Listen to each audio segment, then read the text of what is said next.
what the heck was going on with this guy's brain that caused him to go berserk? That's at least one of the questions that people have to ask. At the Amen Clinics, we do brain imaging. We published a study on murderers. We've actually scanned a number of mass murderers over the years, and all of them have brains that did not work right. I just found out that he is a graduate of the Academy of Military Health Sciences in Bethesda. In other words, he was selected to join a very competitive a program that's run by the military that gives a college graduate an all-expense-paid 4 years of medical school, 2 years of residency, and 2 years of internship, all on the government's dollar. He didn't have to pay a nickel for it. He got full pay and allowances while he was going through this school. And of course, his payback to the military was to kill 12 innocent soldiers. There are reports coming out that you know, he stood on a table and that he yelled, "God is great," at the beginning of this rampage. He said, "Allah Akbar." But then you hear these reports that he was possibly chanting, "God is great." He said, "Allah Akbar," and just opened up on everybody. And initially, she thought that it was part of the training, some real-life scenario, but it was within a second or two that she realized it was for real, because the person next to her was shot and killed instantly. Also that he'd worked at Walter Reed Army Hospital as a psychiatrist, where he reportedly got a poor performance evaluation. This man was evaluated in April of this year when he was promoted to major. But are you saying because he's a psychiatrist that you would overlook perhaps some inadequacies mentally, No. that you would give him a pass on certain things? I'll tell you candidly, this was a kick in the gut, not only for the Fort Hood community, but also for our entire Army. He was very against the global war on terror and equated it with a global war on Islam, and was very vocal about that in the classroom environment, and made it very well known, got into contentious arguments with people about it, and became visibly upset when he was challenged on those very radical and controversial views, considering himself to be a Muslim first and an American second. This is a tough one. It is inside, and it's a kick in the gut. There's no doubt about it.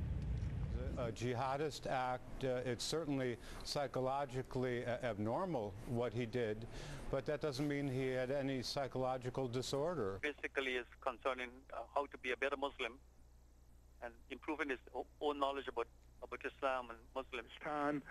And how that was very painful on him personally. But this is why he was happy doing what he was doing. He felt that it was his duty towards his country and towards America.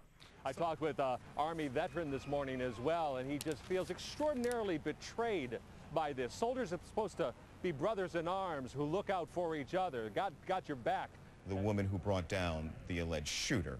Nicole, what do you find? She did. Sergeant Kimberly Munley. We're being told that she's a civilian police officer, Tony, shooting the gunman 4 times, stopping him cold in his tracks. This is her Twitter account, Hope to Forget 30. The bio saying, "I live a good life, a hard one, but I go to sleep peacefully at night knowing that I may have made a difference in someone's life," which rings eerily true now that we know what happened yesterday. Earlier, it was reported that one victim was killed, was a female civilian officer. We now know that the female officer is alive. Officer Munley was wounded herself in an exchange of gunfire with the gunman. So this is a photo that we just got. She is obviously on the left there. We know that he was using 2 handguns. That has been reported to us. Right. One of them a semi-automatic weapon. These are not military-issue weapons, and they're still checking to find out if he had these registered here at the post, as he's supposed to do if he's going to bring them on the property here. That when Hassan went into the center, he jumped up on a table. So when he was shooting down at cubicles. Inside the center, there are lots of cubicles. There are stations where people who are getting ready to deploy will sit and talk about things like making arrangements for insurance and banking and things like that, and medical. He was shooting down at the cubicles, according to this high-ranking officer who says he had eyewitnesses inside the center at the time, and they believe that that is why he was able to shoot so many people, and that he was shooting at head level, and that gave him an advantage as well. Difficult enough when we lose these brave Americans in battles overseas. It is horrifying that they should come under fire at an Army base on American soil. All right, we have now actually 2 minutes early entered that moment of silence. Let's go straight to Fort Hood and listen in.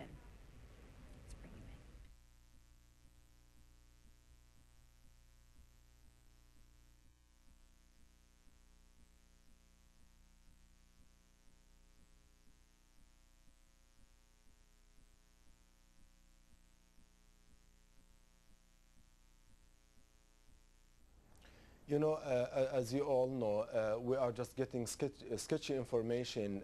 Bits and pieces will not make us having an accurate and smart conclusion.